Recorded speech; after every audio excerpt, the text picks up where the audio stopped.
اس حصے میں آپ سنیں گے آدم و حوا علیہم السلام کے لیے زمین پر اترنے کا حکم اور اتارے جانے کی جگہ، حابیل و قابیل کے جھگڑے کا سبب اور زمین پر پہلا انسانی قتل، قابیل کے لیے مسئلہ تدفین اور ایک جانور کے ذریعے اس کی رہنمائی، قابیل کا والدین کو چھوڑ کر دوسری جگہ آباد ہونا، آدم علیہ السلام کی تجہیز و تکفین اور جنازہ کس نے پڑھایا، سیدنا شیس علیہ السلام کی ولادت، نبوت سے سرفرازی اور ان کو کتنے صحیفے عطا ہوئے اور ان کی تعلیمات کیا تھیں، قابیل اور اس کی قوم کی بے راہ روی اور سیدنا ادریس علیہ السلام کی بعثت، نبی کریم صلی اللہ علیہ وسلم کا چوتھے آسمان پر ادریس علیہ السلام سے ملاقات کرنا، ادریس علیہ السلام کی وفات کہاں ہوئی، زمین پر یا چوتھے آسمان پر،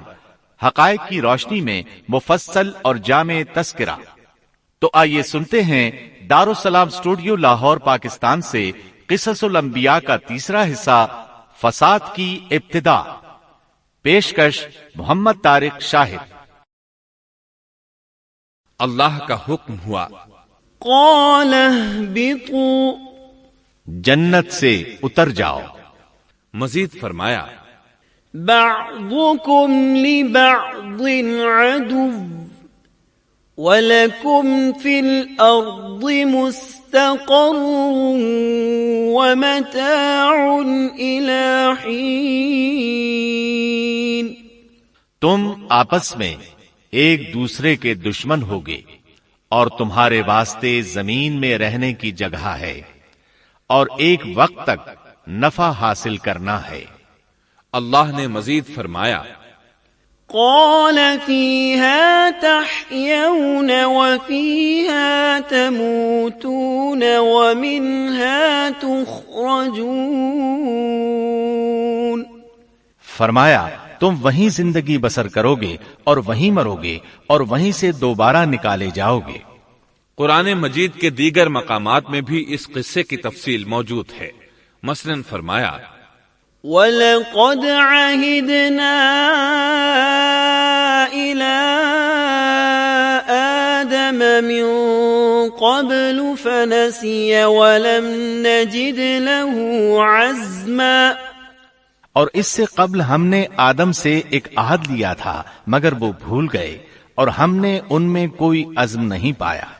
اللہ تعالی فرماتے ہیں، وَإِذْ قُلْنَا لِلْمَلَائِكَةِ اسْجُدُوا لِآدَمَ فَسَجَدُوا إِلَّا إِبْلِيسَ أَبَى فَقُلْنَا يَا آدَمُ إِنَّ هَذَا عَدُوٌّ لَكَ وَلِزَوْجِكَ فَلَا يُخْرِجَنَّكُمَا مِنَ الْجَنَّةِ فَتَشْقَىٰ إِنَّ لَكَ أَلَّا تَجُوعَ فِيهَا وَلَا تَعْرَىٰ وَأَنَّكَ لَا تَظْمَأُ فِيهَا وَلَا تَضْحَىٰ فوسوس إليه الشيطان قال يا آدم هل أدلك على شجرة الخلد وملك لا يبلى۔ اور جب ہم نے فرشتوں سے کہا آدم کو سجدہ کرو تو ابلیس کے سوا سب نے سجدہ کیا، اس نے صاف انکار کر دیا۔ تو ہم نے کہا اے آدم یہ تیرا اور تیری بیوی کا دشمن ہے، خیال رکھنا ایسا نہ ہو وہ تم دونوں کو جنت سے نکلوا دے اور تو مصیبت میں پڑ جائے۔ یہاں تو تجھے یہ آرام ہے کہ نہ تو بھوکا ہوتا ہے اور نہ ننگا، اور نہ تو یہاں پیاسا ہوتا ہے اور نہ دھوپ سے تکلیف اٹھاتا ہے۔ لیکن شیطان نے اسے وسوسے میں ڈال دیا، کہنے لگا میں آپ کو دائمی زندگی کے درخت اور وہ بادشاہت بتلاؤں جو کبھی پرانی نہ ہو۔ فَأَكَلَا مِنْهَا فَبَدَتْ لَهُمَا سَوْآتُهُمَا وَطَفِقَا يَخْصِفَانِ عَلَيْهِمَا مِنْ وَرَقِ الْجَنَّةِ وَعَصَىٰ آدَمُ رَبَّهُ فَغَوَىٰ ثُمَّ اجْتَبَاهُ رَبُّهُ فَتَابَ عَلَيْهِ وَهَدَىٰ قال اهبطا منها جميعا بعضكم لبعض عدو فإما يأتينكم مني هدى فمن اتبع هداي فلا يضل ولا يشقى ومن أعرض عن ذكري فإن له معيشة ضنكا ونحشره يوم القيامة أعمى. چنانچہ ان دونوں نے اس درخت سے کھایا، پس ان کے ستر کھل گئے اور وہ بہشت کے پتے اپنے اوپر چپکانے لگے. آدم نے اپنے رب کی نافرمانی کی، پس بہک گیا. پھر اس کے رب نے نوازا، اس کی طرف توجہ فرمائی اور اس کی رہنمائی کی. حکم ہوا تم دونوں یہاں سے اتر جاؤ، تم آپس میں ایک دوسرے کے دشمن ہو. اب تمہارے پاس جب کبھی میری طرف سے ہدایت پہنچے تو جو میری ہدایت کی پیروی کرے نہ تو وہ بہکے گا نہ تکلیف میں پڑے گا. ہاں، جو میری یاد سے روگردانی کرے گا اس کی زندگی تنگی میں رہے گی اور بروز قیامت ہم اسے اندھا کر کے اٹھائیں گے. آدم علیہ السلام زمین پر اترے اور اپنے رب سے توبہ کے کلمات سیکھ لیے. وہ کلمات یہ ہیں: ربنا ظلمنا أنفسنا وإن لم تغفر لنا وترحمنا لنكونن من الخاسرين. اے ہمارے رب، ہم نے اپنا نقصان کیا اور اگر تو نے ہم پر مغفرت و رحمت نہ فرمائی تو ہم خسارہ اٹھانے والوں میں سے ہو جائیں گے. آدم علیہ السلام زمین پر اترے اور ان کے ساتھ حوا علیہ السلام بھی اتری اور ان کے ساتھ ہی ابلیس کو بھی اتارا گیا. یہ کس جگہ پر اترے اس بارے میں اختلاف پایا جاتا ہے، لیکن ابن عباس رضی اللہ عنہ کی بات راجح محسوس ہوتی ہے کہ آدم علیہ السلام کو ہند میں اور حوا علیہ السلام کو جدے میں اتارا گیا. جب آدم علیہ السلام اتر آئے تو حوا علیہ السلام کی تلاش شروع کر دی. زمین میں ان کی تلاش میں سرگرداں ہوئے. آخر کار میدان عرفات میں دونوں کی ملاقات ہو گئی. چونکہ میدان عرفات میں دونوں نے ایک دوسرے کی معرفت حاصل کی تھی اور ان کا آپس میں تعارف ہوا تھا، لہٰذا اسی مناسبت سے اس میدان کا نام عرفات مشہور ہو گیا. پھر اللہ تعالیٰ نے زمین کے اندر انسانوں کو پھیلانا شروع کیا اور زمین کو مردوں اور عورتوں سے آباد کر دیا. امام طبری رحمت اللہ علیہ بیان کرتے ہیں کہ حوا علیہ السلام نے آدم علیہ السلام کے لیے 20 ولادتوں میں 40 بچوں کو جنم دیا. ہر بار 2 بچوں کو جنم دیتی تھی، ایک لڑکا ہوتا ایک لڑکی. سب سے پہلا جوڑا قابیل اور اس کی بہن قمیم کا تھا. پھر انسانوں کی افزائش شروع ہوئی، آبادی میں اضافہ ہونے لگا. اللہ نے آدم علیہ السلام ہی کو ان کا نبی متعین کر دیا. وہ انہیں دین سکھاتے رہے. اس وقت تمام لوگ موحد تھے، خالص توحید کو اپنانے والے تھے، یعنی کان الناس امۃ واحدہ، تمام لوگ ایک ہی امت کے تھے. ان میں شرک کا شائبہ بھی نہ تھا. ابن جریر اور ابن کثیر رحمہم اللہ نے ابو موسیٰ اشعری رضی اللہ عنہ کی روایت بیان کی ہے، اللہ نے جب آدم علیہ السلام کو جنت سے زمین پر اتارا تو انہیں ہر چیز کی کاریگری اور صنعت کا علم تھا.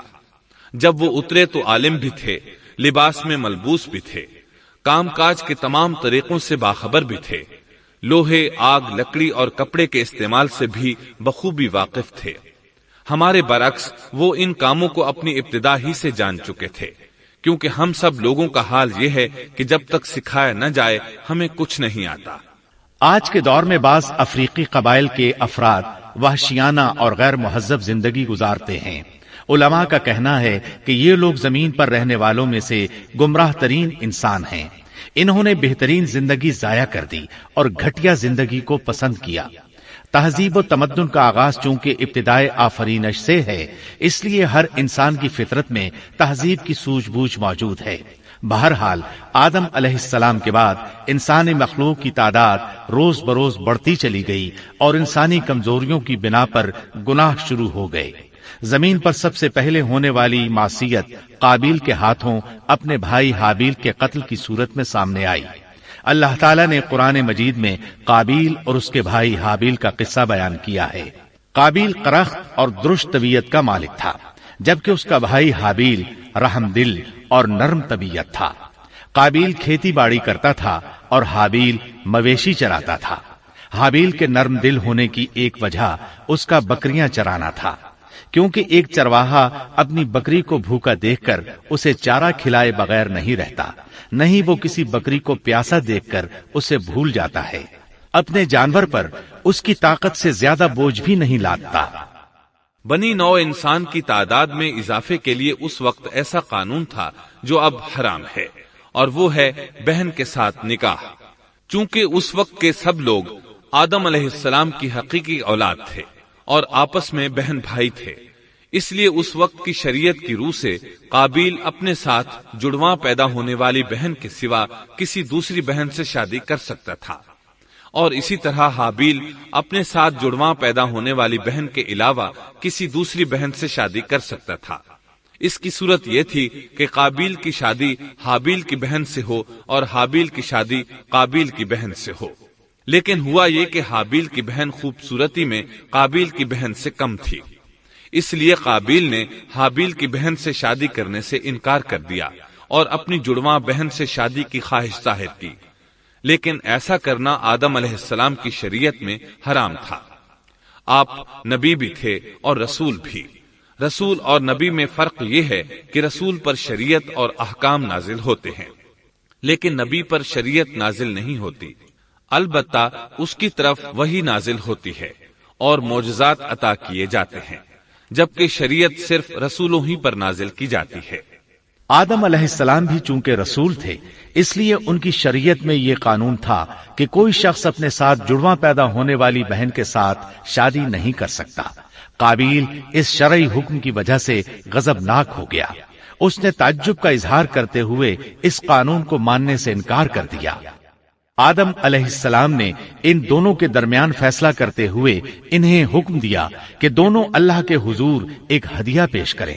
ہدیہ اس جانور کو کہتے ہیں جسے اللہ کے نام پر ذبح کر کے فقراء میں تقسیم کر دیا جائے۔ اس سے مقصود اللہ کے لیے اپنی نیت کو خالص کرنا ہوتا ہے۔ اس عمل کو قربانی کہا جاتا ہے۔ آدم علیہ السلام کے زمانے میں قربانی کا جو قانون تھا اس کے قبول ہونے کی نشانی طے تھی، اور وہ یہ کہ آسمان سے ایک آگ نمودار ہوتی اور اس قربانی کو جلا دیتی۔ اس کا مطلب تھا قربانی قبول ہو چکی ہے، اور اگر آگ قربانی کو نہ جلاتی تو سمجھ لیا جاتا کہ قربانی قبول نہیں ہوئی۔ آخر قربانی کا دن آ پہنچا۔ حابیل نے اپنے مویشیوں میں سے ایک بہترین جانور لیا اور قربان گاہ میں لا کر اللہ کے حضور پیش کر دیا۔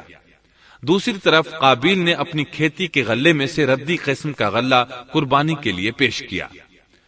دوسرے دن دونوں قربان گاہ پہنچے تو انہوں نے دیکھا کہ حابیل کی قربانی قبول ہو چکی ہے، جبکہ قابیل کی قربانی کو آگ نے چھوا تک نہیں تھا۔ یہ دیکھ کر قابیل حابیل پر غضبناک ہوا۔ شیطان نے بھی اسے وسوسے میں مبتلا کیا کہ اپنے بھائی کو قتل کر دے۔ اس نے اپنے بھائی حابیل کو جان سے مار ڈالنے کا پختہ ارادہ کر لیا۔ اس وقت تک روئے زمین پر کوئی انسان قتل نہیں ہوا تھا۔ انسانی تاریخ میں یہ پہلا قتل ہے جس کا ارتکاب قابیل نے کیا۔ وہ اپنے بھائی حابیل کے پاس گیا اور اس سے بولا، میں تجھے قتل کر دوں گا۔ جواب میں حابیل نے کہا، اگر تو مجھے قتل کرنے کی کوشش کرے گا تو میں اپنے دفاع میں ہاتھ نہیں اٹھاؤں گا، اس لیے کہ میں چاہتا ہوں تو اپنے دیگر گناہوں کے ساتھ میرے قتل کا گناہ بھی اٹھا لے، تیرے گناہ زیادہ ہو جائیں۔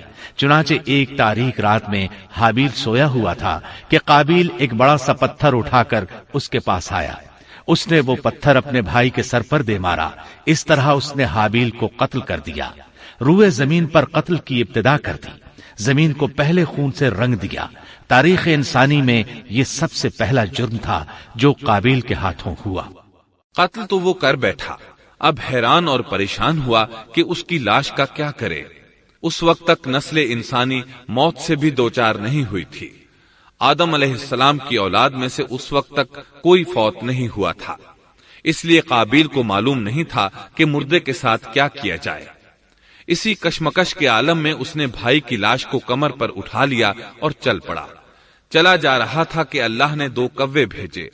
دونوں کوے آپس میں لڑ پڑے، ایک نے دوسرے کو ہلاک کر دیا۔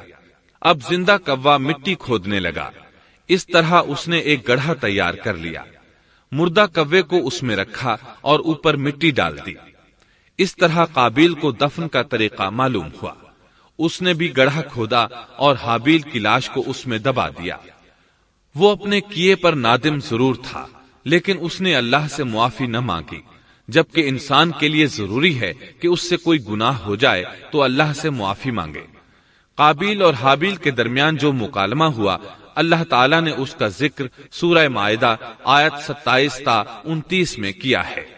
اللہ فرماتے ہیں، وَاتْلُ عَلَيْهِمْ نَبَأَ ابْنَيْ آدَمَ بِالْحَقِّ إِذْ قَرَّبَا قُرْبَانًا فَتُقُبِّلَ مِنْ أَحَدِهِمَا وَلَمْ يُتَقَبَّلْ مِنَ الْآخَرِ قَالَ لَأَقْتُلَنَّكَ قال إنما يتقبل الله من المتقين لئن بسطت إلي يدك لتقتلني ما أنا بباسط يدي إليك لأقتلك إني أخاف الله رب العالمين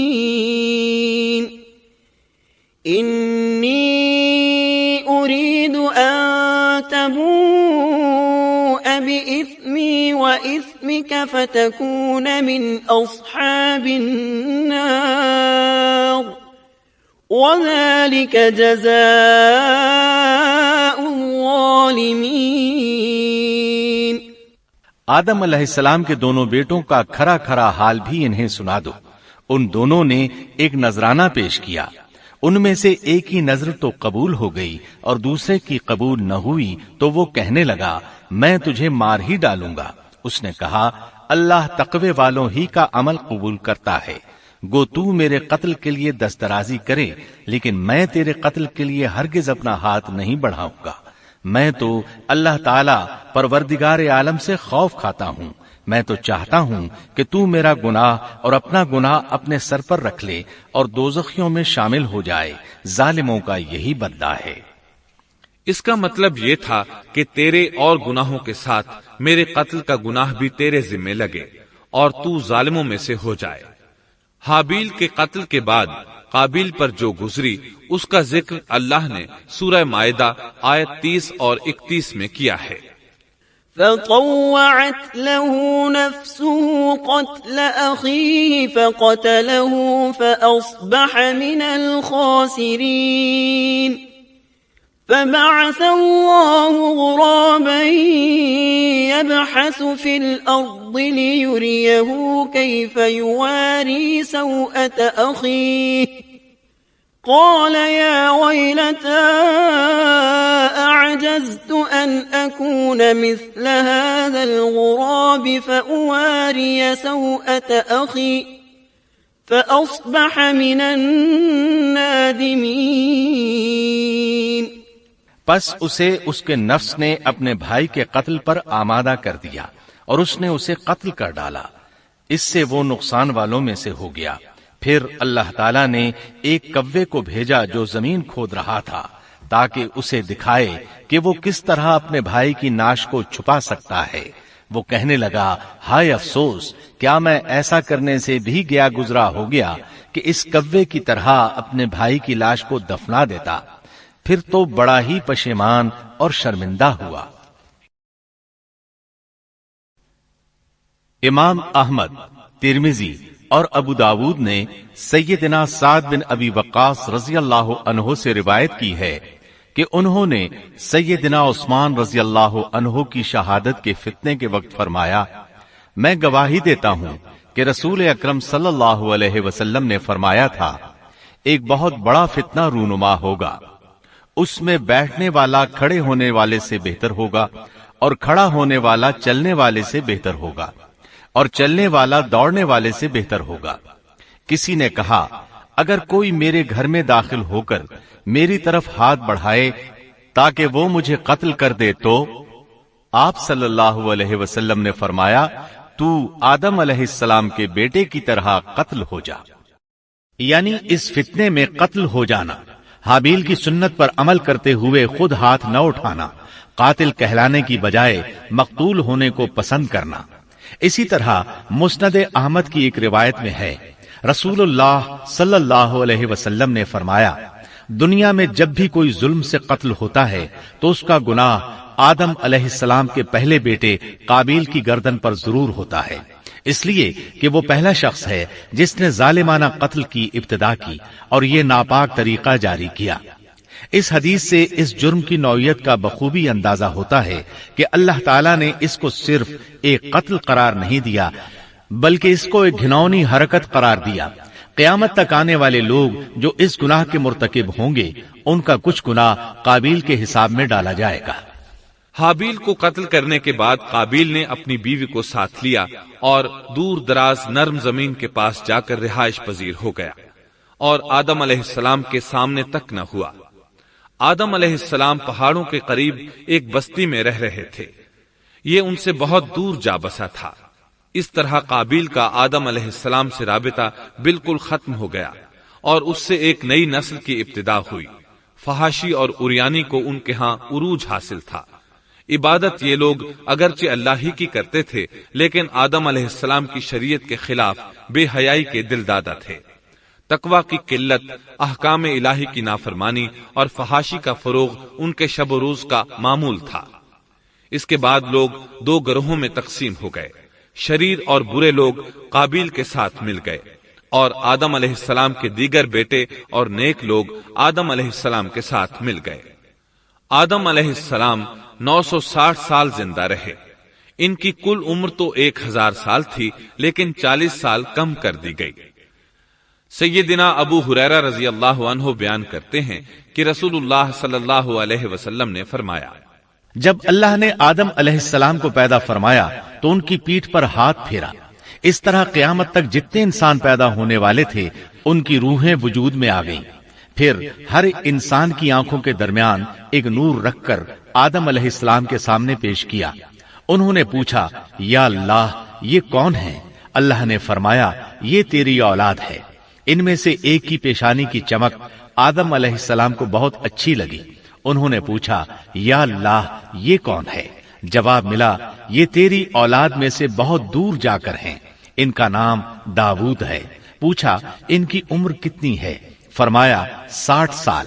آدم علیہ السلام کہنے لگے، یا اللہ 40 سال میری عمر میں سے ان کی عمر میں شامل کر دے۔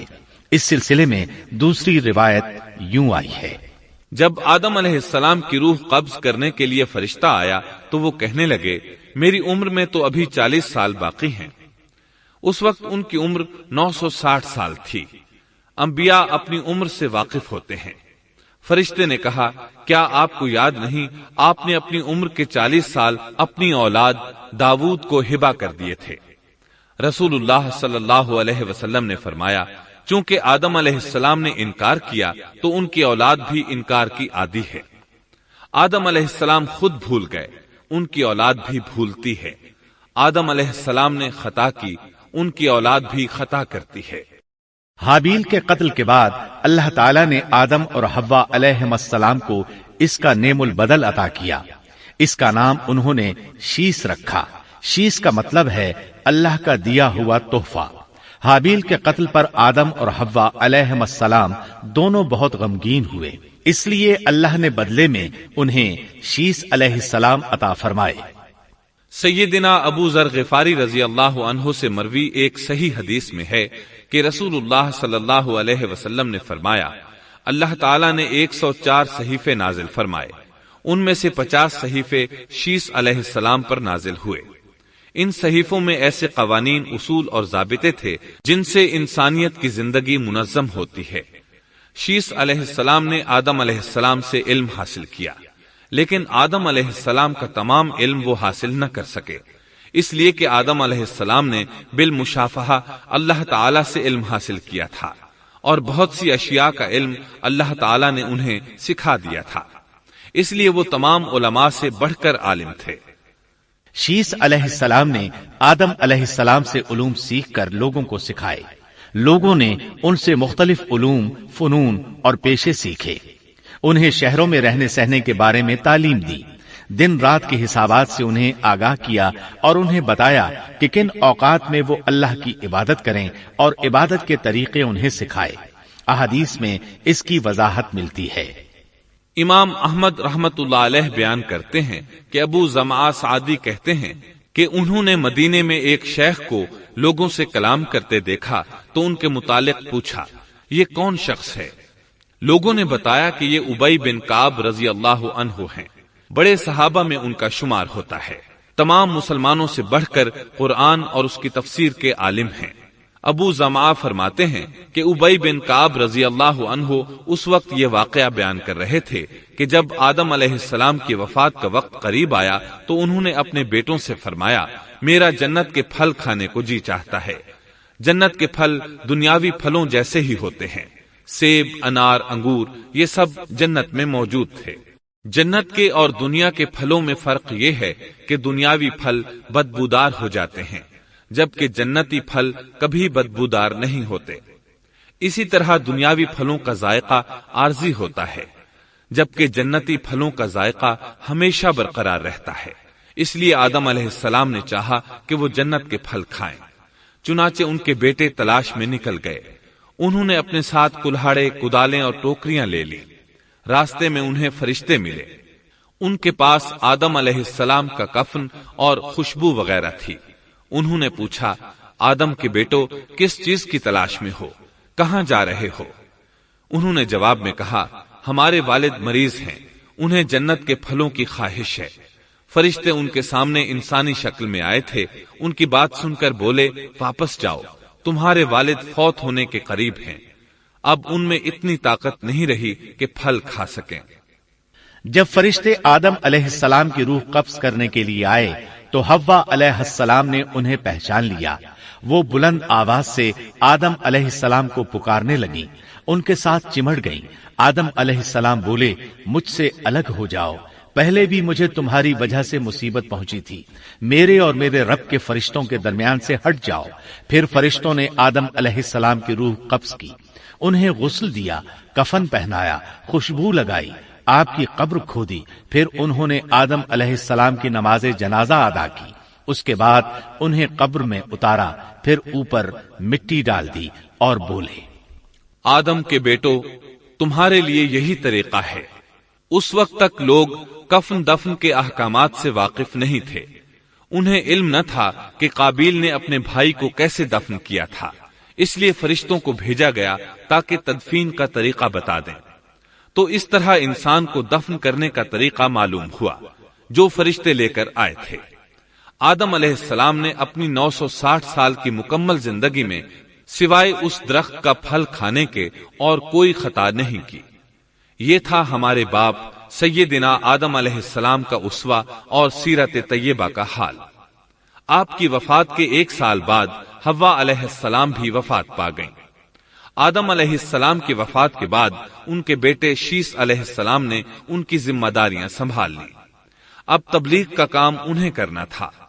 ادھر قابیل جو نرم زمین میں جا آباد ہوا تھا، اس کی اولاد نے فتنہ و فساد اور سرکشی کی زندگی اختیار کی. انہوں نے قتل و غارت گری کا بازار گرم کر دیا. یہ لوگ آدم علیہ السلام کی قوم کے پاس سے گزرتے تو وہاں بھی فساد مچاتے. ابن عباس رضی اللہ عنہما سورۃ الاحزاب آیت 33 کی تفسیر کرتے ہوئے فرماتے ہیں، وَلَا تَبَرَّجْنَ تَبَرُّجَ الْجَاهِلِيَّةِ الْأُولَى، پرانے زمانے کی جاہلیت کی طرح اپنے بناؤ کا اظہار نہ کیا کرو. اس وقت 2 نسلیں آباد تھیں، ایک پہاڑ پر اور دوسری نرم زمین پر. پہاڑوں کے مرد خوش شکل تھے، عورتیں سیاہ فام تھیں، جبکہ زمین والوں کی عورتیں خوبصورت تھیں اور مردوں کے رنگ سانولے تھے. اب ابلیس نے اپنا کام شروع کیا. وہ انسانی شکل میں نرم زمین والوں کے پاس آیا اور ایک شخص کا غلام بن کر رہنے لگا. پھر اس نے بانسری شکل کی ایک چیز ایجاد کی اور اس کو بجانے لگا. لوگ اس آواز پر لٹو ہو گئے. اس کے گرد بھیڑ لگا کر سننے لگے. پھر ایک دن میلے کا مقرر ہو گیا، اس میں ہزارہا مرد اور عورتیں جمع ہونے لگے۔ اتفاق سے وہاں ایک دن ایک پہاڑی آدمی بھی آ گیا۔ اس نے میدانی عورتوں کے حسن و جمال کو دیکھا۔ اس نے اپنے قبیلے والوں سے ان کے حسن و جمال کا ذکر کیا۔ اب وہاں کے لوگ کثرت سے میدانی علاقے میں آنے لگے۔ اس طرح آہستہ آہستہ مردوں اور عورتوں میں اختلاط بڑھا، بدکاری اور زناکاری عام ہوئی، جبکہ یہ سب کام شیس علیہ السلام کی شریعت میں حرام تھے۔ یہ سب بیان کرنے کے بعد ابن عباس رضی اللہ عنہما کہتے ہیں، اللہ تعالی کے قول وَلَا تَبَرَّجْنَ تَبَرُّجَ الْجَاهِلِيَّةِ الْأُولَى کی یہی تفسیر ہے، اور قدیم جاہلیت سے یہی مراد ہے، کیونکہ ان لوگوں نے زمین میں ایک عظیم فساد اور انتشار برپا کر رکھا تھا۔ شیس علیہ السلام اپنی قوم کے لوگوں کو سمجھاتے رہے کہ وہ ان شریر اور فسادی لوگوں کے ساتھ میل جول نہ رکھیں، لیکن شیطان مسلسل انہیں ورغلاتا رہا، یہاں تک کہ شیس علیہ السلام کے ساتھ بہت تھوڑے لوگ رہ گئے اور قابیل کی قوم میں بہت اضافہ ہو گیا۔ لوگ یوں ہی زندگی بسر کرتے رہے، یہاں تک کہ اللہ تعالیٰ نے ان میں ادریس علیہ السلام کو مبعوث فرمایا۔ چنانچہ اب ہم آپ کو ادریس علیہ السلام کے بارے میں بتاتے ہیں۔ ایک حدیث میں ہے کہ آدم اور شیس علیہ السلام کے بعد ادریس علیہ السلام پہلے نبی ہیں۔ ایک دوسری حدیث میں ہے کہ ادریس علیہ السلام پہلے نبی ہیں جنہوں نے قلم کے ذریعے لکھا اور لوگوں کو کتابت سکھائی۔ حافظ ابن کثیر نے ان کا حلیہ کچھ یوں بیان کیا ہے، پورا قد و قامت، خوبصورت، خوب رو، گھنی داڑھی، عمدہ اوصاف کے مالک، چوڑے کندھے، مضبوط ہڈیاں، دبلے پتلے، سرمگی چمکدار آنکھیں، گفتگو باوقار، خاموشی پسند، سنجیدہ اور متین، چلتے ہوئے نظر نیچی، انتہائی فکر و خوض کے عادی، غصے کے وقت سخت غضبناک، باتیں کرنے میں شہادت کی انگلی سے بار بار اشارہ کرنے کے عادی۔ ادریس علیہ السلام شیس علیہ السلام کی شریعت پر عمل پیرا رہے، چونکہ ادریس علیہ السلام رسول بھی تھے، اس لیے اللہ کی طرف سے مستقل ان پر شریعت نازل ہوئی، جس کی تشریح و تفسیر کر کے لوگوں کو احکام الہی سے آگاہ فرماتے۔ ادریس علیہ السلام نے جب دیکھا کہ مفسدین ایمان والوں پر ظلم و زیادتی کر رہے ہیں، ان کا فساد بڑھتا جا رہا ہے، اور سمجھانے کے باوجود یہ لوگ باز نہیں آ رہے، تو انہوں نے اپنے پیروکاروں کو جہاد کا حکم دیا۔ ادریس علیہ السلام پہلے شخص ہیں جنہوں نے اللہ کے راستے میں جہاد کیا، غنیمتیں حاصل کی اور دشمنوں کو قیدی بنایا، لیکن غنیمتیں اور قیدی ان کے لیے حلال نہیں تھے۔ رسول اللہ صلی اللہ علیہ وسلم پہلے رسول ہیں جن کے لیے غنیمتیں حلال کی گئیں، لیکن یہ بات یقینی ہے کہ جہاد سب سے پہلے ادریس علیہ السلام نے کیا۔ انہوں نے جہاد کے لیے سب سے پہلے ایک لشکر تیار کیا، پھر اس لشکر کو 2 حصوں میں تقسیم کیا۔ ایک حصہ پیادوں پر مشتمل تھا، دوسرا سواروں پر۔ چنانچہ بھرپور تیاری کے بعد ادریس علیہ السلام نے قابیل کی قوم پر چڑھائی کر دی۔ حق و باطل کے درمیان زبردست مارکے ہوئے۔ آخرکار ادریس علیہ السلام نے انہیں گھٹنے ٹیکنے پر مجبور کر دیا، ان کا بہت سا مال و اسباب لوٹ لیا اور لوگوں کو قیدی بنا لیا۔ اللہ تعالیٰ نے ان تمام باتوں کا ذکر نہیں فرمایا، بلکہ اللہ نے ان کی سیرت کے بارے میں اپنی کتاب قرآن مجید میں اشارتاً ذکر فرمایا ہے۔ مثلا سورہ مریم آیات 56 اور 57 میں ارشاد ہوتا ہے، وَاذْكُرْ فِي الْكِتَابِ إِدْرِيسَ إِنَّهُ كَانَ صِدِّيقًا نَبِيًّا وَرَفَعْنَاهُ مَكَانًا عَلِيًّا۔ اور اس کتاب میں ادریس کا بھی ذکر کر، وہ بھی نیک کردار نبی تھے، ہم نے انہیں بلند مقام پر اٹھایا۔ ان کے بلند مرتبے کے بارے میں بخاری اور مسلم میں حدیث موجود ہے کہ نبی کریم صلی اللہ علیہ وسلم نے فرمایا، میں نے معراج کی رات 4تھے آسمان پر ادریس علیہ السلام سے ملاقات کی، وہ 4تھے آسمان پر بلند مقام پر فائز تھے۔ ابن جریر نے ایک روایت بیان کی ہے، وہ روایت اس بات کی وضاحت کرتی ہے کہ اللہ تعالیٰ کے ارشاد وَرَفَعْنَاهُ مَكَانًا عَلِيًّا سے کیا مراد ہے، اس کا کیا مفہوم ہے؟ ابن جریر کے علاوہ دیگر بڑے بڑے مفسرین اور مورخین نے بھی اس روایت کو ذکر کیا ہے، لیکن اس کی کوئی صحیح سند نہیں مل سکی۔ وہ روایت یہ ہے۔ ابن ابی حاتم وغیرہ نے اس روایت کو ہلال بن یسار سے بیان کیا ہے۔ وہ کہتے ہیں میری موجودگی میں ابن عباس رضی اللہ عنہما نے کعب رحمت اللہ علیہ سے پوچھا، کعب، ادریس علیہ السلام کے متعلق اللہ تعالیٰ کے اس قول وَرَفَعْنَاهُ مَكَانًا عَلِيًّا ہم نے انہیں بلند مقام پر اٹھا لیا کا کیا مطلب ہے؟ تو کعب رحمت اللہ علیہ نے جواب دیا، اللہ تعالیٰ نے ادریس علیہ السلام پر ایک مرتبہ یہ وحی نازل فرمائی، اے ادریس، تمام اہل دنیا جس قدر روزانہ نیک عمل کریں گے ان سب کے برابر میں تجھے ہر دن اجر دوں گا۔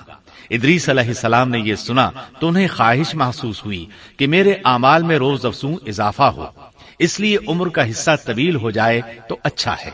انہوں نے وحی الہی اور اپنے اس خیال کو ایک رفیق فرشتے پر ظاہر کر کے کہا، اس معاملے میں موت کے فرشتے سے گفتگو کرو تاکہ میں نیک اعمال کا زیادہ سے زیادہ وقت حاصل کر سکوں۔ اس فرشتے نے جب یہ سنا تو ادریس علیہ السلام کو اپنے بازوؤں پر بٹھا کر لے اڑا۔ جب یہ چوتھے آسمان سے گزر رہے تھے تو موت کا فرشتہ زمین پر آنے کے لیے اتر رہا تھا، وہیں دونوں کی ملاقات ہو گئی۔ دوست فرشتے نے موت کے فرشتے سے ادریس علیہ السلام کے بارے میں گفتگو کی۔ موت کے فرشتے نے دریافت کیا، ادریس علیہ السلام کہاں ہیں؟ اس نے کہا، میری پشت پر۔ موت کا فرشتہ کہنے لگا، مجھے اللہ کی طرف سے یہ حکم ملا ہے کہ چوتھے آسمان پر ادریس علیہ السلام کی روح قبض کروں، اس لیے میں سخت حیرت میں تھا کہ یہ کیسے ممکن ہے، ادریس علیہ السلام تو زمین پر ہیں۔ چنانچہ موت کا فرشتہ ادریس علیہ السلام کے پاس آیا، ان سے اجازت طلب کی اور ان کی روح قبض کر لی۔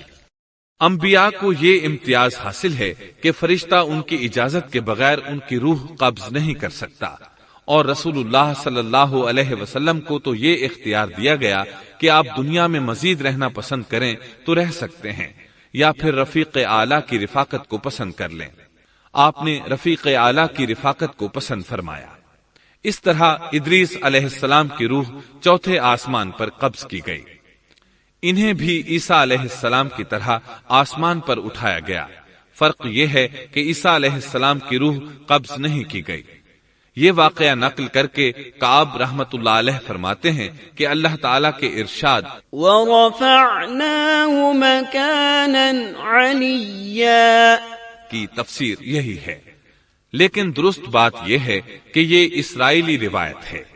ادریس علیہ السلام کی وفات ہو گئی تو لوگ فساد میں اور بڑھ گئے، ان میں شر پھیل گیا، تاہم وہ توحید پر قائم رہے۔ بت پرستی کا ان میں کوئی شعور نہیں تھا۔ لوگ آدم علیہ السلام کی وفات کے 1000 سال بعد تک توحید پر قائم رہے۔ ان میں فسق و فجور ضرور تھا لیکن شرک نہیں تھا۔ اللہ تعالیٰ کے اس ارشاد كان الناس أمة واحدة دراصل لوگ ایک ہی امت تھے کا یہی مطلب ہے۔ سامعین محترم، ابھی آپ دارالسلام اسٹوڈیو لاہور پاکستان سے قصص الانبیاء کا تیسرا حصہ فساد کی ابتدا سن رہے تھے۔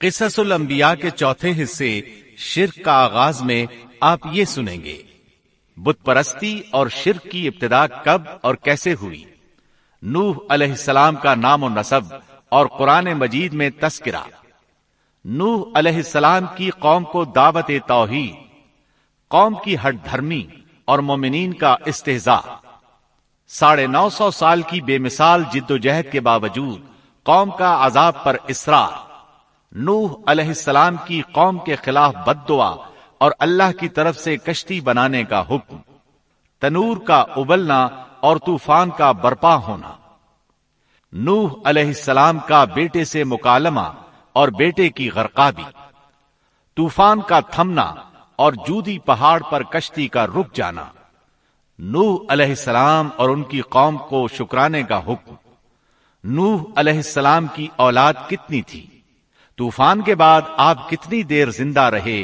اور کہاں فوت ہوئے؟